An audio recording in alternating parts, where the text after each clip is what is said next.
네, 안녕하십니까. 소리 잘 들리죠? 예, 반갑습니다. 학개론 이영철이라고 합니다. 간단히 제 소개를, 이름을 소개해 올리고 수업을 진행하겠습니다.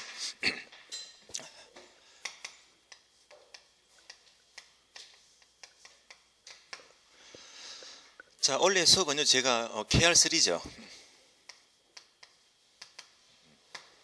학개론 수업을 맡고 있고요. 별도로 여러분들이 잘 아시는 또 EBS 에듀9 사이트가 있어요. 에듀9.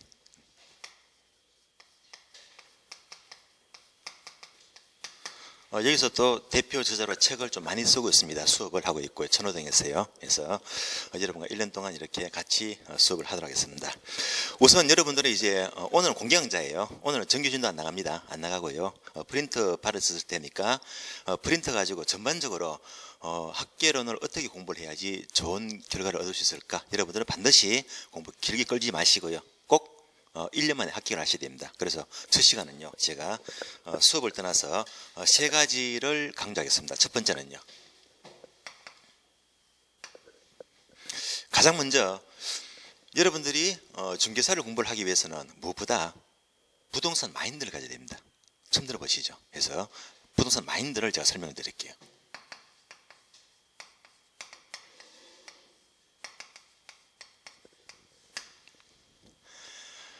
그리고 두 번째는요, 오늘 받으신 프린트를 가지고 이제 출제 경향 분석입니다.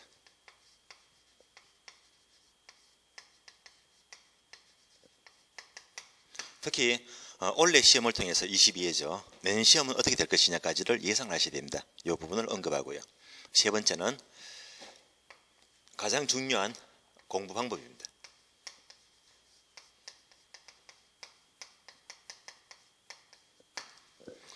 세 가지 순서가 되겠습니다.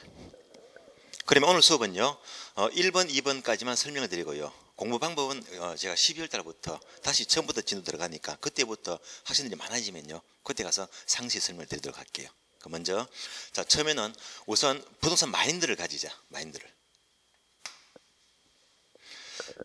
공인중개사도 부동산 고시죠. 고시.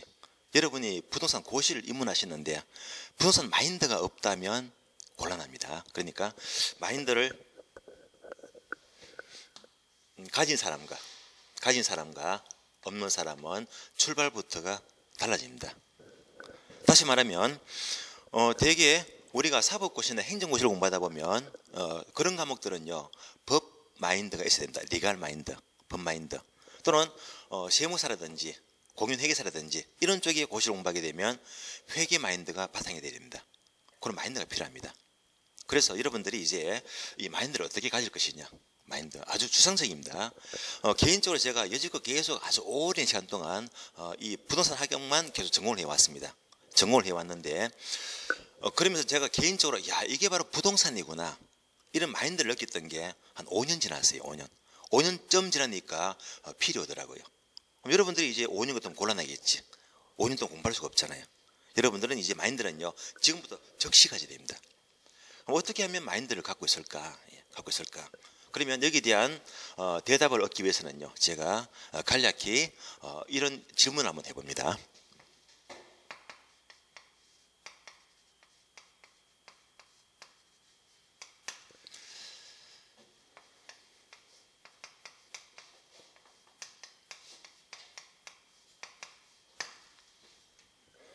자, 사람이란 존재는 무엇인가? 여러분이 한 번쯤은 생각해 보셨죠? 자, 그러면 여기에 대한 답을 얻기 위해서는요, 제가 짧게 옛날 얘기 한 토막을 들려드리겠습니다. 아주 오랜 옛날입니다. 어떤 젊은 청년이 자기는 유명한 철학가가 되고 싶어서 해서 아주 유명한 철학가를 찾아갑니다. 찾아가서 이제 처음으로 이제 묻습니다. 이렇게 묻죠. 스승님, 도대체 사람이란 존재는 무엇입니까? 라고 묻습니다. 그랬더니 그 스승이 대답하기를 사람이란 두 발로 걷는 동물일세 라고 대답을 했습니다. 그랬더니 이 친구는 집에 갔어요. 곰곰이 생각한 끝에 다음날 아침에는요, 이 닭을 한 마리 들고 또 찾아갑니다. 스승님, 이 닭은 두 발이 있는데 왜 사람이 될 수가 없습니까? 라고 묻습니다. 그러니까 스승이 대답하기를 사람이란 두 발이 있으면서 날개가 없는 것이 사람일세 라고 대답을 했습니다. 그랬더니 이 친구는 또 집에 가서 또 곰곰이 생각합니다. 다음날 아침에는 고릴라를 한 마리 데려가서 또 묻습니다. 스승님, 이 고릴라는 두 발이 있으면서 날개가 없는데 왜 사람이 될 수가 없습니까? 라고 묻습니다. 그랬더니 스승이 대답하기를 사람이란 두 발이 있으면서 날개도 없으면서 온몸에 털도 없는 것이 사람일세 라고 대답합니다. 그랬더니 이 친구는요, 집에 가서 밤새도록 곰곰이 생각합니다. 그러면서 다음날 아침에는요, 이 고릴라 온몸의 털을 면도기 가지고 빡빡 깎아가지고요 다시 찾아갑니다. 스승님, 이 고릴라는 온몸에 털도 없으면서 날개도 없으면서 그리고 두 발이 달리는데 왜 사람이 될 수가 없습니까? 라고 묻습니다. 이랬더니 그제서야 스승이 대답하기를 그렇네, 바로 사람이란 바로 자네처럼 생각하는 동물일세 라고 대답했습니다. 결론 나왔죠. 결국 자, 사람이란 무엇인가 했더니 결론적으로 생각하는 동물이다. 다 아시잖아요.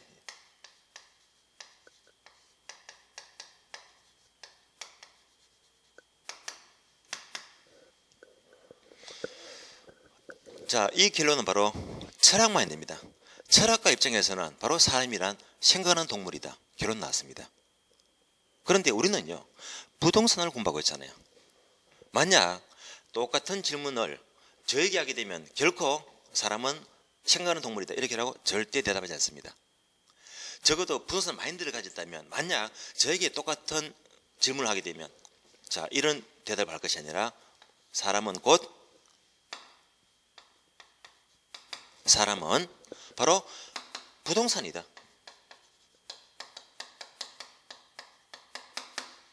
사람은 곧 부동산이다. 이런 사고방식으로 부동산 마인드를 가졌다라고 봐야 됩니다. 어떻게 사람이 부동산이 될 수가 있을까요? 자, 그러면 되게 사람이 처음에 세상에 태어나요. 태어나서 한 평생을 살다가 드디어 자, 눈을 감습니다. 그러면 이제 죽게 되면 땅에 묻혀지죠. 땅에 묻혀지고 6개월 지나가 보세요. 육신이 썩으면서 결국은 흙으로 돌아갑니다. 인간은 언젠가는 태어나서 죽게 되면 흙으로 돌아갑니다. 결국 부동산으로 변하고 있잖아요. 이런 것들이 바로 사소하지만은 부동산 마인드라고 봐야 됩니다. 또 이런 것들이 있죠. 이런 것들. 나무가 있어요.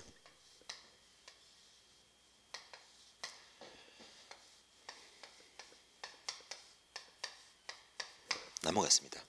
여러분들이 민법 또는 학개론 공부하게 되면요, 이 나무는 한마디로 말하면 인목이죠.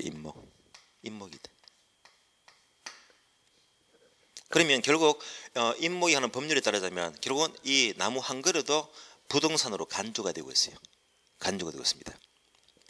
그러면 제가 지난달 시험을 끝나고요, 그리고 책을 쓰면서 한 번은 이 주말에 산에 올라갔어요. 여러분 아실지 모르겠네요. 팔공산이라고 유명합니다. 예, 산에 있어요. 그 산에 올라갔더니 마침 10월 말이니까요, 경치가 너무너무 좋더라고요. 예. 그래서 마침 단풍이 절정에 올랐어요. 예. 그래서 산 입구 쪽에 가니까 이 나무에 있던 단풍이 노랗습니다. 노란 단풍이에요. 좀 바람이 부니까요, 이 노란 단풍이 우수수 떨어지는데 운전을 하고 있으니까요, 차창밖에 막 이 노란 단풍이 마치 눈 오듯이 막 흩날리더라고요. 얼마나 보기가 좋은지. 조금 더 갔더니 이제 빨간 단풍이 떨어지고요, 또 좀 더 올라갔더니 자줏빛 단풍. 정말로 경치가 너무 좋았습니다. 그래서 이제 바람이 부니까 이렇게 낙엽이 떨어지더라고요. 낙엽이 떨어집니다. 떨어지고 있잖아요. 그러면 이제 대부분 사람들은요, 이 낙엽이 떨어지는 걸 보면서 감성이 빠지죠. 참 보기 좋다. 너무 아름답구나. 적어도 부동산 마인드를 가졌다면 감상이 빠지면서 정말 아름답다라고만 생각하지 말란 말입니다. 왜냐, 여러분들이 민법 개론 공부하게 되면 결국 나무 한 그루도 인목으로 보고 있으니까 부동산처럼 보고 있습니다. 그럼 이제 바람이 불면서 이렇게 낙엽이 떨어지는 찰나 있죠. 이 찰나. 떨어진 찰나를 보시면서 아, 부동산에서 동산으로 바뀌는 순간이구나. 별거아니지만은요. 이런 것도 부동산 마인드입니다. 저장밖에 보니까 온갖 게 다 보여요. 온갖 게. 아파트가 보여, 공장이 보여, 과수원이 보여, 도로가 보여. 예. 모든 게 다 보입니다. 그런 거를 그냥 보지 마세요. 우리가 아침에 눈을 뜨고 일어났어요. 그리고 잘 때까지요. 눈에 보이는 모든 것들이 모두가 부동산들입니다. 부동산. 그냥 그거를 건성건성 보시지 마시고요. 다시 말하면 이 모든 것들이 바로 여러분들이 민법, 학개론, 공법, 중개사법 모든 과목과 다 연결이 되고 있습니다. 그러고 보니까 아파트가 보여. 그럼 학개론에서 아파트 가격을 어떻게 구하더라? 우리가 부동산 가격을 구한다는 것이 다른 말로 감정평가를 한다라고 불러요. 이런 것들이 다 시험이 나오고 있잖아요. 그러면 아파트가 보여. 아파트 보니까 학교론에서 아파트 평가를 어떻게 하더라? 아파트는 주로 시장성이죠. 그러니까 거래사료 비교법입니다. 여기 평가를 하게 됩니다. 공장이 보이니까 공장 평가를 어떻게 하더라? 과수원이 있더라. 모두 어떻게 평가할까? 눈에 보이는 모든 것들이 바로 시험에 다 연결되기 때문에 절대 학원에서 강의만 듣고 집에 가서 도서관 가서 공부만 하는 게 절대 공부가 아니에요. 눈에 보이는 모든 것들이 바로 자 민사관계, 공법관계, 학교론적인 측면 모든 시험 과목과 연결되고 있습니다. 내가 가능한 항상 학원 강의를 떠나서도 눈에 보이는 모든 것들을 항상 시험 과목과 연결해서 의식을 하도록 하죠. 이러면 공부 빨라집니다. 이런 것들이 사소하지만 바로 부동산 마인드를 가졌다라고 봐야 됩니다. 그래서 여러분들은 이제부터 부동산 마인드를 가지면서 공부를 하게 되면 훨씬 더 공부가 빨라집니다. 예, 빨라지게 돼요. 전혀 마인드가 없이 막연하게 공부를 하게 되면 출발이 달라집니다. 출발이. 그래서 이제부터는 절대 이 모든 것들을 항상 시험과 연기를 하면서 의식을 하자. 이런 사고방식이 바로 부동산 마인드를 가졌다라고 봐야 됩니다. 그래서 이제 첫 시간부터 저는 여러분들이 이제 마인드를 가졌다고 믿고 이렇게 해서 이제 공부를 시작합니다. 예. 자, 그러면요, 두 번째 학교는 출제기능입니다. 출제기능. 그러면 오늘 프린터 받으셨죠? 프린터 보겠습니다. 자, 프린터가요 한 장짜리가 있고 여러 장이 있죠. 한 장짜리를 봅니다. 한 장짜리. 자, 앞페이지 보니까 문장이 쭉 납니다. 이거는요 여러분들이 읽어볼 내용입니다. 여러분 스스로 읽어보시고요. 뒷페이지 봅니다. 뒷페이지.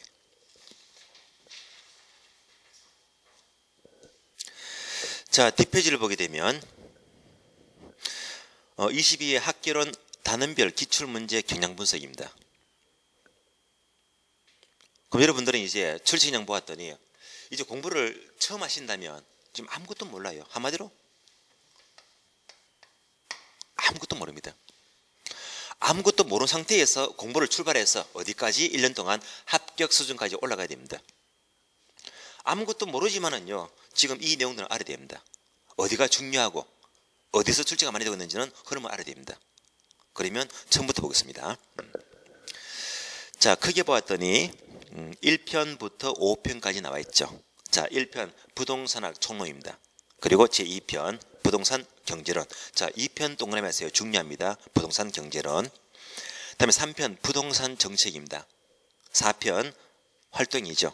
제5편 감정평가입니다. 감정평가론 동그라미. 자, 2편과 5편은요 어려워요. 상당히 어려워요. 그리고 2편과 5편에서는 늘 출제되는 것이 적어도 40문제 가운데 50% 20문제가 출제가 돼요. 중요하면서도 어렵습니다. 어려워요. 그러면 자, 2편과 5편의 공통점이 뭘까요? 부동산 경제와 감정평가의 공통점이 뭘까요? 공통점. 힌트. 세종대왕. 요거. 돈이죠. 경제 또는 감정평가. 모두가 동과 연결이 돼요. 여러분들이 중개업을 하시면 전부 다 이걸 다루잖아. 전부 다 아파트 등등 다 그려주면서 수수료 0.4% 5% 받아먹잖아요. 그러니까 쉽게 말하면 여러분들이 중개업을 하시게 되면 무부담도 경제론과 감정평가를 밝아야 됩니다. 밝아야 됩니다. 그래서 2편, 5편은 항상 공부를 하게 되면 어려워요. 어렵고 또 중요합니다. 미리 자, 두 가지가 중요하다고 말씀을 드렸고요. 하나씩 봅니다. 그러면 제1편 부동산학 총론입니다. 올 22회 시험은요 3문제 나왔죠. 3문제 나왔는데 최근 시험은요 일반적으로 여기서는 2문제에서 3문제가 일반적입니다. 그러면 목차를 봤더니요 1장, 2장, 3장인데 먼저 1장 부동산 개념과 분류죠. 1장 동그라미. 2장 부동산 특성 2장 동그라미. 1장, 2장이 특히 중요합니다. 이 부분을 집중하시고요. 그리고 3장은 속성입니다. 먼저 1장 부동산 개념과 분류에서 역시 22회 시험은요 부동산 개념 한 문제, 토지의 분류 한 문제, 2문제가 출제가 되었어요. 그리고 부동산 특성도 역시 한 문제가 나왔습니다. 그래서 항상 총론 1편을 공부하면서 있어서는 1장과 2장이 특히 중요하니까요. 집중을 하시고요. 다음에 제 2편 봅니다. 부동산 경제론입니다. 22회 시험은요. 11문제가 나왔습니다. 조금 적게 나왔어요. 그러면 자 부동산 경제론은요. 일반적으로 12문제에서 14문제 보세요. 가장 출제가 많이 되고 있습니다. 그래서 12문제, 14문제가 일반적인데 원래는 한 문제 정도가 적게 나왔습니다. 적게 나왔어요. 그러면 경제론 흐름은요. 먼저 총 4장인데요. 1장 수요 공급 이론, 다음에 2장 부동산 시장론, 3장 경기 변동, 4장 부동산 투자론입니다. 중요도 표시합니다. 자, 1장 수요 공급 앞에다가 별표하시고요. 중요합니다. 다음에 4장 투자론 4장에다가 별표하시고요. 자, 제가 별표했죠. 별표. 왜 별표했을까요? 지금부터 별표가 딱 5개 붙어요. 5개. 5개 붙어요. 5개 붙는데 별표가 붙는 것은요. 말 그대로 이 단원에서 5문제 적어도 이상은 나온단 말입니다. 아시겠어요? 따라서 5개 이상 나오는 단원들이 5개 나오니까 그래서 이 과정은 되게 중요합니다. 그러면 수요 공급은요. 통상 5문제 안팎인데요. 22회 시험은 적게 나왔어요. 왜? 겨우 3문제밖에 안 나왔으니까. 그러면 문제 형태 볼까요? 먼저 유량과 저량 한 문제, 수요 공급 결정 요인 한 문제, 그리고 가격 탄력성 한 문제, 3문제밖에 안 나왔어요. 적게 나왔습니다. 다음에 2장 부동산 시장론에서는 2문제 나왔죠. 시장 특성과 효율적 시장 이렇게 2문제가 출제가 되었어요. 다음에 3장 경기 변동 한 문제 나왔고요. 경기 전체를 묻는 종합 문제가 한 문제가 나왔습니다. 다음에 4장 투자론 중요하다고 했죠. 여기서는요. 통상적으로 올해 시험은 5문제가 나왔지만은요. 여기서는 대개 6문제부터 8문제까지 나옵니다. 아주 중요합니다. 그리고 출제 형태를 보게 되면 5문제 가운데 첫 번째가 할인 기법. 자, 그 다음부터가 굵은 글씨죠. 그리고 고딕치면서 전화기 그림이 있죠. 굵은 글씨인데 전화기 그림이 있다는 것은 다른 말로 계산 문제. 계산 문제가 한눈에 보일 거예요. 그러니까 계산 문제가 4문제 나왔어요. 기대 수익률과 분산 관한 계산 문제, 연금의 현재 가치, 수령과 관한 계산 문제, 부채 비율 이렇게 계산 문제가 무려 4문제씩이나 나왔고요. 이걸 딱 보는 순간에 부동산 투자에서 가장 많은 계산 문제가 출제가 되고 있구나. 그러니까 계산 문제를 대비하자는 이 생각도 하셔야 됩니다. 다음에 제 3편 보겠습니다. 3편 부동산 정책인데요. 22회 시험은 5문제가 나왔고요. 이 부분은 통상적으로 대여섯 문제가 출제되고 있어요. 그러면 먼저 크게 2가지. 1장 부동산 문제, 다음에 2장 부동산 정책입니다. 2장 별표하세요. 부동산 정책에서 문제가 집중되고 있어요. 별표는 뭐였죠? 5문제 이상 나오는 부분입니다. 그러면 이제 정책을 보았더니 자, 외부 효과, 공공재, 주택 임대 정책, 그리고 부동산 조세, 그리고 현재 시행 중인 정책이 아닌 것은 이렇게 문제가 5문제가 나왔어요. 집중하셔야 되겠고요. 다음에 제 4편 넘어갑니다. 4편 부동산 활동입니다. 자, 활동은 22회 시험은 14문제, 가장 많은 문제가 나왔습니다. 14문제. 통상적으로 부동산 활동도 이렇게 나와요. 적게 나오면 12문제, 많으면 14문제. 이런 범위에서 나오고 있고 올해는 가장 많이 나왔습니다. 목차가 6가지죠. 자, 1장 부동산 금융활동, 2장 이용활동, 3장 개발활동, 4장 관리활동, 5장 광고 마케팅활동, 그리고 6장 입지선정활동입니다. 그러면 별표는 하나만 붙일게요. 1장이죠. 1장 별표. 부동산 금융 무려 올해 시험은 6문제가 났습니다. 아주 중요합니다. 중요하고요.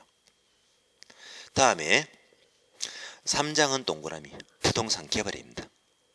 동그라미는 5문제는 못 돼도요. 2~3문제는 나와요. 또 6장 동그라미. 입지선정이죠. 그러니까 부동산 활동은요. 자, 가장 중요한 게 금융이 중요합니다. 다음에는 바로 개발과 입지선정입니다. 금융은 총 6개 다른 가운데 이 금융과 개발과 입지 여기서 무려 10문제 정도 나와요. 10문제 정도. 아주 많이 나옵니다. 그래서 항상 활동은 이 3가지 부분을 집중하자. 금융 보겠습니다. 금융. 6문제가 나는데요. 먼저 부채 금융과 지분 금융을 가리는 문제. 다음에 부동산 금융과 일반 기업 금융을 비교하는 문제. 세 번째는요. LTV와 DTI죠. LTV는 대부 비율이고요. 그리고 DTI는 총 부채 상환 비율입니다. 이를 통해서 대출 가능 여부를 따지는 계산 문제가 한 문제 나왔습니다. 그리고 다음에는 MB에서 저당 담보 정권의 종류가 나왔고요. 다음에 부동산 투자회사 리츠죠. 이것을 묻는 문제가 무려 2문제씩이나 나왔습니다. 총 6문제가 나왔고요. 다음에 목차 2장 부동산 이용활동은 사실은 안 나왔어요. 안 나왔는데 오른쪽에 보았더니 한 문제 들어가 있죠. 부동산 활동 개설이다. 활동 전반적인 개설 부분에서 한 문제가 나왔는데 이거는 목차 집어넣을 때가 마땅치 못했어요. 이용에다 집어넣습니다. 이렇게 참고하시고요. 다음에 개발활동 3문제 나왔습니다. 자, 개발 종합 전체를 묻는 문제가 한 문제, 다음에 지대이론 한 문제, 도시 공간 구조는 한 문제, 이렇게 3문제가 나왔습니다. 다음에 4장 관리활동입니다. 자, 관리 역시 전체를 묻는 종합 문제가 한 문제, 그리고 처음으로 나왔죠. 건물의 수명 사이클. 수명 사이클 묻는 문제가 처음으로 한 문제가 출제가 되었어요. 다음에 광고 마케팅 꾸준히 한 문제씩 늘 나오고 있고요. 입지가 조금 적게 났습니다. 입지 선정은 한 문제밖에 안 났는데, 즉 상권 이론에서 한 문제만이 겨우 나왔습니다. 마지막으로 제5편입니다. 감정평가론. 그러면 제5편 감정평가론 제5편 제목에다가 별표하세요. 여기서도 항상 6문제는 나오니까요. 6문제. 물론 22회 때는 7문제가 나왔습니다. 그러면 1장, 2장, 3장이죠. 1장 감정평가 총론. 총론 부분에서는 3문제가 나왔고요. 가격 발생 요인, 그리고 기회비용 원칙, 최유효 이용 원칙, 이렇게 각각 3문제가 나왔습니다. 다음 목차 2번 3방식입니다. 3방식. 자, 3방식 보게 되면 역시 3문제 나왔는데요. 자본의 수 이론 문제, 그리고 계산 문제가 2문제죠. 토지의 비중 가격 계산 문제, 수익 가격 계산 문제. 이 2문제가 되게 어려웠어요. 되게 어려웠어요. 다음에 별도로 3장에서 부동산 가격 공시제도에서 한 문제에서 이렇게 전체적으로 출제가 되었습니다. 자, 그러면 한 번 더 분석합니다. 이제 나는 학교는 뭔지를 몰라. 공부를 처음 하시니까. 모르지만은요, 지금 출제량을 다 분석하니까 1편, 2편, 3편, 4편, 5편인데 거기에 자, 2개 파트, 그러니까 2편과 5편이죠. 부동산 경제와 감정평가가 중요하고 어렵다고 했어요. 이거부터 떠올리시고요. 또 다음에 전체 목차를 보니까 제가 별표를 5개 쳤지. 5개. 5개. 불러줄래요? 첫 번째가 뭐? 첫 번째? 수요 공급이죠. 두 번째는 투자론. 세 번째는 정책론. 네 번째는 금융. 마지막으로 감정평가. 따라서 언급합니다. 자, 우리 시험은 특히 5가지, 별표 5가지. 먼저 수요 공급입니다. 다음에 부동산 투자. 다음에 정책이죠. 다음에 금융이다. 다음에 감정평가다. 여기다가 목숨 거세요. 그러면 여기서 전반적으로 학교는요, 전체 40문제 가운데요. 40문제. 40문제 중에서 이 5개 파트에서 무려 30문제 안팎입니다. 75점요. 예. 학교는 대부분 문제가 이 5개 파트에서 집중이 되고 있습니다. 그러니까 내용은 모르지만 그래서 자 거기에 경제와 간평이 중요한데 또 상시 보니까 이 5개 파트가 특별히 중요하구나. 그럼 이걸 딱 보더라도요. 뭔가 필요하나요? 자, 만약 공부를 합니다. 공부를 합니다. 만약 공부를 하게 되면 이게 있잖아요. 기본서가 있어요.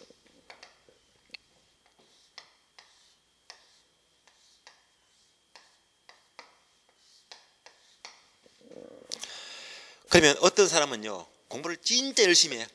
처음부터 끝까지 한 번 보고 2번 보고 3번 보고 자꾸 보는 거야.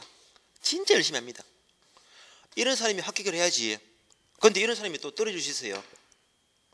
그러니까 처음부터 끝까지 계속 반복해서 꾸준히 보고 또 보자. 절대 공부 잘하는 거 아닙니다. 왜 그러죠? 공부를 잘하는 사람은요. 방금 제가 힌트를 드렸잖아요. 특히 전체 중에서도 요게 중요하지. 요게. 그러니까 전체를 한 번 볼 때 얘들은요. 2번 보고 3번 보고 자꾸 봐야 되겠지. 뭔지 아시겠어요? 그러니까 자 처음부터 끝까지 계속 한 번만 볼 게 아니고 이렇게 볼 적에 이 중요 단어만큼은요. 한 번 볼 때 적어도 2번, 3번은 계속 또 반복해서 봐야 됩니다. 그럼 잘 볼까요? 반복해서 보았더니 자 결국 수요 공급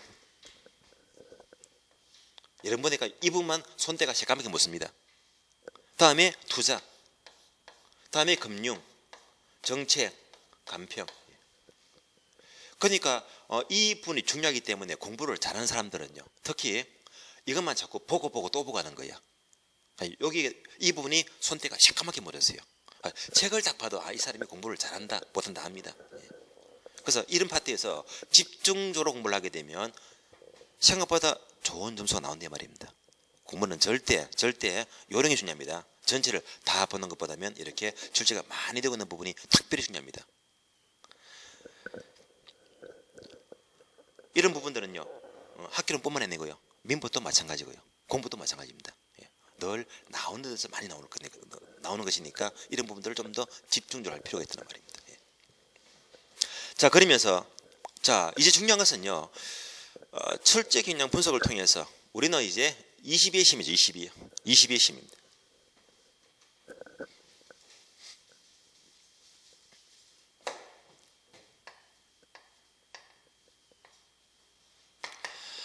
이미 시험은 끝났습니다. 끝났어요. 근데 올해 시험 소문 들어보셨죠? 쉬웠어요? 어려웠어요? 생각보다 어려웠어요. 그래서 제가 보기에는요. 우리 시험에서 가장 어려웠던 때가 가장 최근에서는 15회 시험이요. 15회 시험. 진짜 어렵습니다. 15회 시험이 어려웠는데 그리고 이제 22회 때까지 오면서 이 시험 다음에 2번째로 어려울 만큼의 까다로웠던 시험입니다. 생각보다 어려웠어요.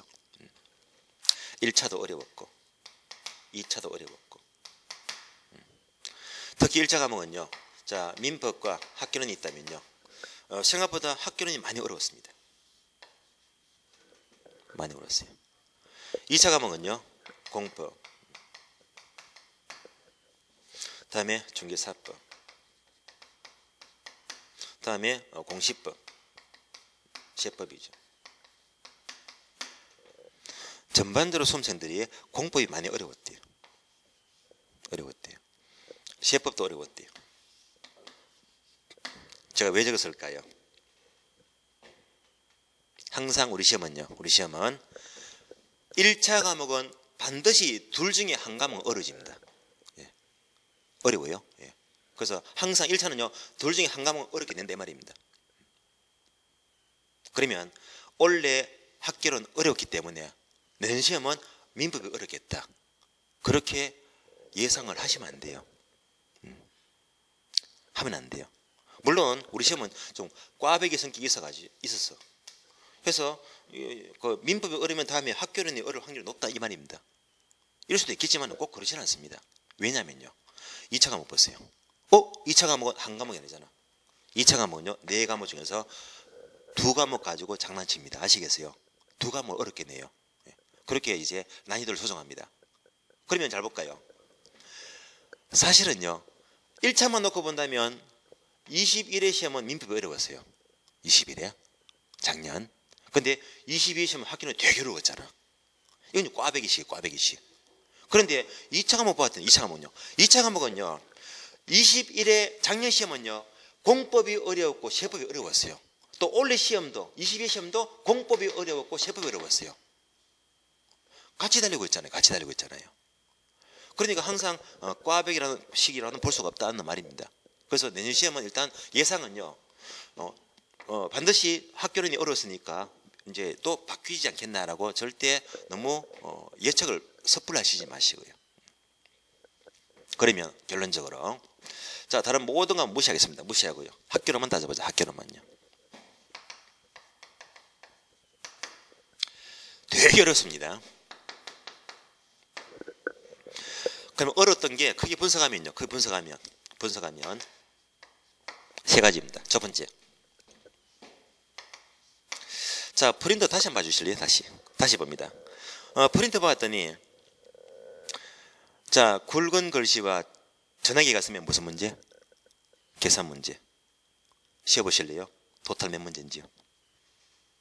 몇 문제 났습니까? 7문제죠? 자, 투자에서 4문제 나왔고요. 다음에 금융에서 1문제 나왔고요. 다음에 쭉 내려가서 감정평가에서 또 2문제 나왔지. 토탈 7문제기. 7문제. 자, 계산 문제가요.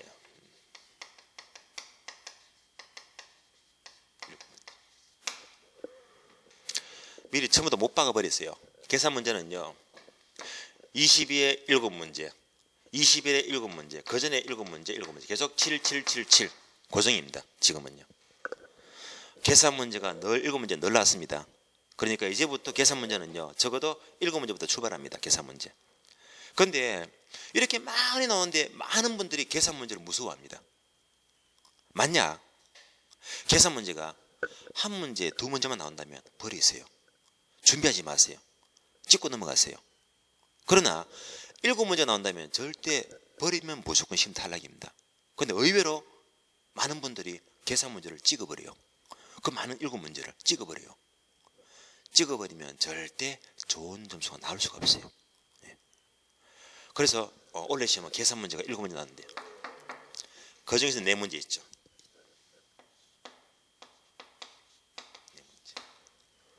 얘는 상급 중에 상급이야. 진짜 어려웠어요. 진짜. 그래서 계산 문제가 7문제가 네 4문제가 손대기가 어려울 만큼 어려운 문제가 출제되었고요. 사실 이런 문제를 왜 냈는지 모르겠어요. 출제자들은 다 이 문제는 풀지 말라고 의도적으로 낸 문제입니다. 의도적으로. 그러니까 이런 문제는 이제 접근이 어려워요. 한 문제 푸는데 10분 이상 걸리고 도저히 풀 수가 없는 문제거든요. 그러니까 이미 여기서 10점 날라갔지. 예.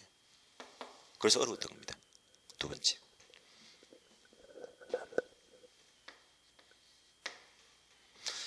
감정평가죠.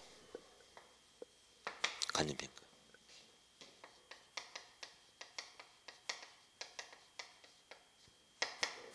감정평가에서 올해 시험은요. 역시 프린트 봤더니 몇 문제? 7문제. 7문제. 그 중에서 5문제. 되게 어려웠어요. 5문제가.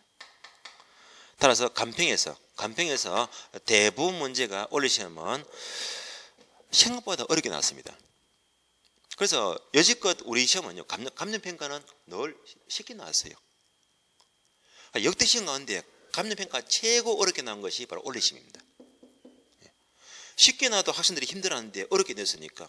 아니 도대체 우리 시험이 공인중개사지 감정평가사 시험도 아닌데 이 문제만큼은요. 감정평가사 시험에 버글 만큼 어렵게 문제를 냈다 이 말입니다. 그러니까 이 부분은 이제 접근하기 어렵지. 어려웠어요. 토탈 몇 문제? 9문제요. 9문제. 9문제 몇 점이지? 22.5점이죠. 이 문제는 손대기 어려웠어요. 거의 20점 정도. 그러니까 이것만 보더라도 작년 대비 실적에 올해 학교 점수는요 고도점이 안 나왔어요. 작년에 90점 맞던 사람들이 올해는 70점, 65점 나왔습니다. 작년에 75점 나왔던 사람들이 22 시험은 겨우 55점, 50점 이렇게 나왔거든요. 점수가 많이 떨어졌어요. 학교론이. 세 번째. 특히 올해 문제는요. 여러분들이 문제를 꼼꼼히 살펴보시면요. 특히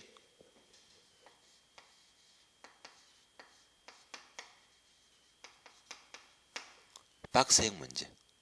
박스형 문제. 박스형 문제. 자, 옳은 것을 고르시오. 틀린 것을 고르시오. 하면서 지문이 기역, 니은, 디귿, 리얼, 미음.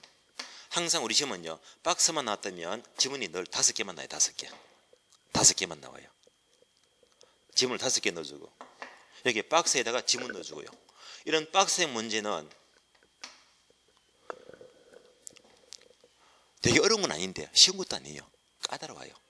그러니까 옳은 지문 찾는데 명확히 알아야지 명확한 답을 찾는 것이지. 예. 그러니까 답은 2개를 골라야 되는데 3개가 아주 애매한 거야. 3개가 아주 애매합니다. 3개가. 그러니까 이제 답이 안 보이는 거지. 예. 이런 문제가 몇 문제? 무려 9문제, 9문제 박스가. 그래서 여지껏 야 세상에 무슨 박스 문제 이렇게 많이 나왔어. 박스 문제가. 박스 문제는 절대 단순 암기가 아니고요. 어느 정도 이해가 됐을 적에 이해력을 갖고 풀어야 됩니다. 박스 문제가. 무려 박스 문제가 사상 유례없이 9문제씩이나 나온 거예요.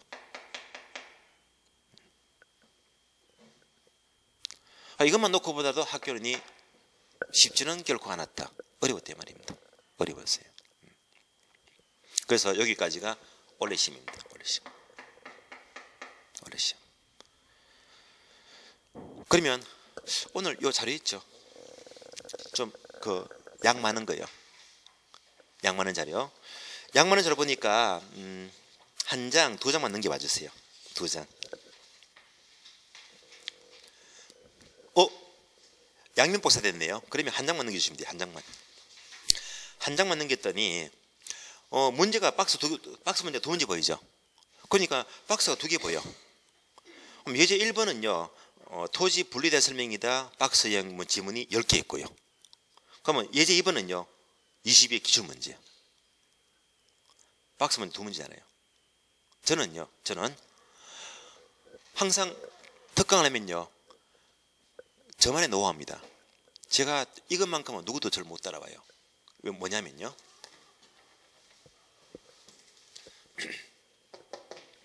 9월, 10월입니다.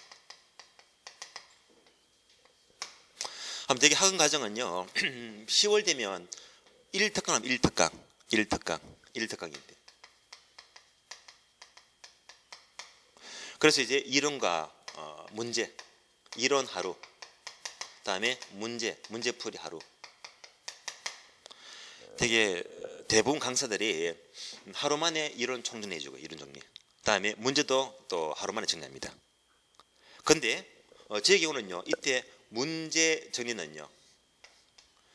박스가 100개입니다. 박스 문제만. 그러니까 박스형 문제만 몇 개? 100개요. 100개. 그 중에 한 문제가 요 박스 얘를 보시잖아요. 얘를. 자, 그럼 박스 문제 보니까 지문이 몇 개입니까? 1번부터 몇 분까지? 10분까지죠. 많이 뺐어요. 지문 뺐어요. 여러분이 이제 처음 공부하시니까 지문 어려운 거 뺐습니다. 뺐는데 박스가 1번부터 10번까지 있잖아요. 사실은 11번, 12번, 13번, 14번, 15번까지 내려갑니다. 어떤 박스는 지문이 22개가 박스가 22개. 토지 불려가지고 박스 15개 거니까 다 걸리지 그냥. 그래서 그 중에서 5개 뺀 거야. 빼고 10개만 제가 발시해서 옮긴 겁니다. 요거 보시고 난 다음에 밑에 예제 보게 되면 비슷하네. 예. 같은 지문들이 나오고 있네. 예. 공부 확실히 되고 있잖아요. 예. 그래서 박스형 마지막 특강이 굉장히 도움이 됐단 말입니다. 도움이 됐어요. 그리고 분명히 이 점을 알아야 됩니다. 시험이 쉽다 어렵다는 이제 저희들이 판단하는 문제가 됩니다. 저희들이 예상합니다. 올해는 대부분 학교론 스승들이 시험은 좀 어려울 것이다라고 전망했습니다. 전망했고 전망하면 뭐예요? 그렇게 또 가르쳐야 되겠지. 그렇게. 그래서 저는 항상 시험이 어렵던 PD 올 때마다 그냥 강의 안 합니다. 하지 않고요.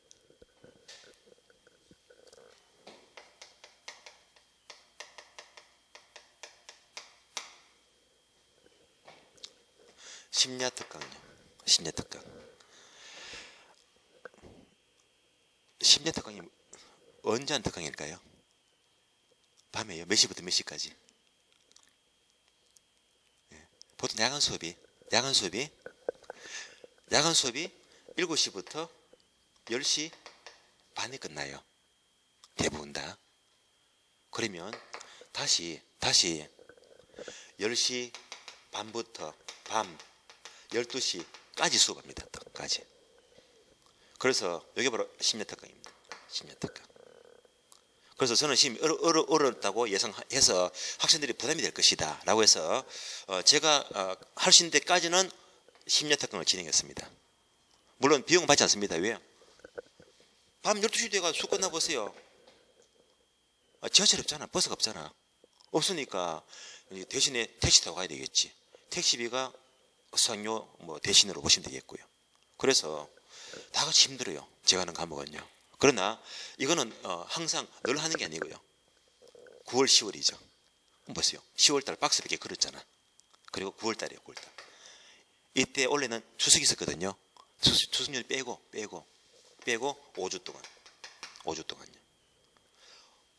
또 뭐 필요하나요? 5주 같으면. 별표가 5개. 별표. 수요 공급 한 주. 다음에 투자 한 주. 정책, 금융, 간평. 어려운 거잖아. 딱 그려주는 거야 그냥. 그래서 이 5주 동안 여기에 대해서 1시간 반 동안 10년 특강 하면서요. 알짜, 엑기스 지문 있잖아요. 이걸 쫙 모아가지고 쫙 해주면요. 학생들은 먼저 미리 풀어와서 특강 듣고 나면 정리 확 되는 거야. 그래서 제가 10년 특강 했던 학원은요. 학교는 대부분 다 60점 넘어갔습니다. 다 넘어갔어요. 올해 시험 어렵거든요. 올해 민법이 안 나와. 민법이 안 나와. 안 나와요. 그렇기 때문에 시험이 어려울 적에는 다만 어렵다가 주는 게 아니고 그렇게 예상이 되었다면 어떻게 시대를 맞춰서 강의를 또 하는지도 또 중요합니다.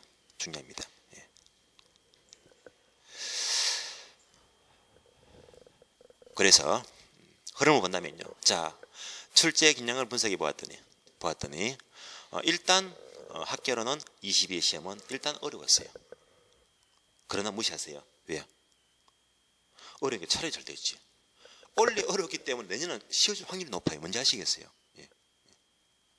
또 여러분 복 받았습니다. 왜냐? 원래 시험이 전체가 다 어렵기 때문에 내년 시험은 이보다 어려울 수가 없어요. 그러니까 내년 시험은 좀 더 한결 수월하게 줄 수가 있다는 거지. 그래서 이제 내년 시험을 전망합니다. 23일.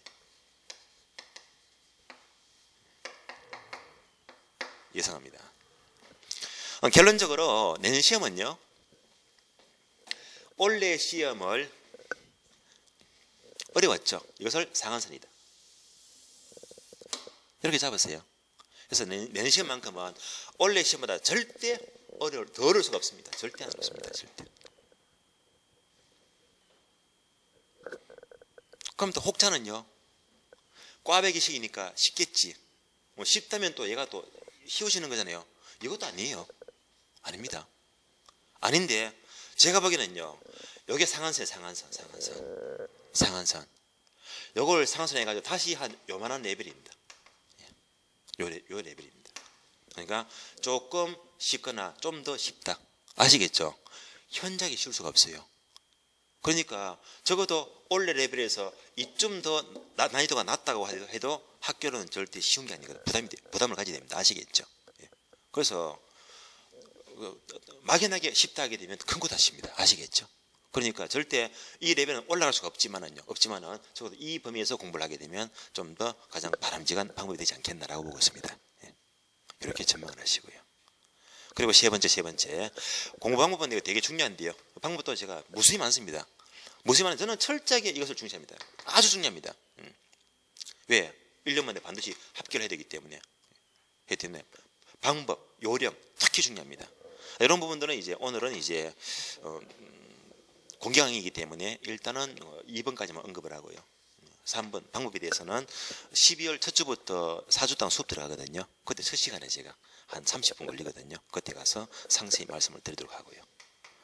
일단 첫 시간은 여러분은 마인드가 무엇인지를 한 번 더 이해를 하셨고, 그다음에 출제는 어디가 중요한지 이제 감 필요가 있잖아. 요걸 일단 파악하시고, 그리고 이제 프린트 있죠. 프린트 양 많은 거. 요 프린트는 이제 원래 여러분들이 출제된 내용과 어울려 가지고 이런 것들은 처음 공부해도 알았으면 좋겠다, 공부 이렇게 하는 거구나. 쉽게 말하면 맛배기 강의 되겠지. 맛배기 강의. 그래서 오늘 수업은요 지금 일단 쉬고요, 다음 시간부터는 요 맛배기 강좌를 통해서 계속 2시간 이어서 진행하도록 하겠습니다. 자, 쉬겠습니다. 예.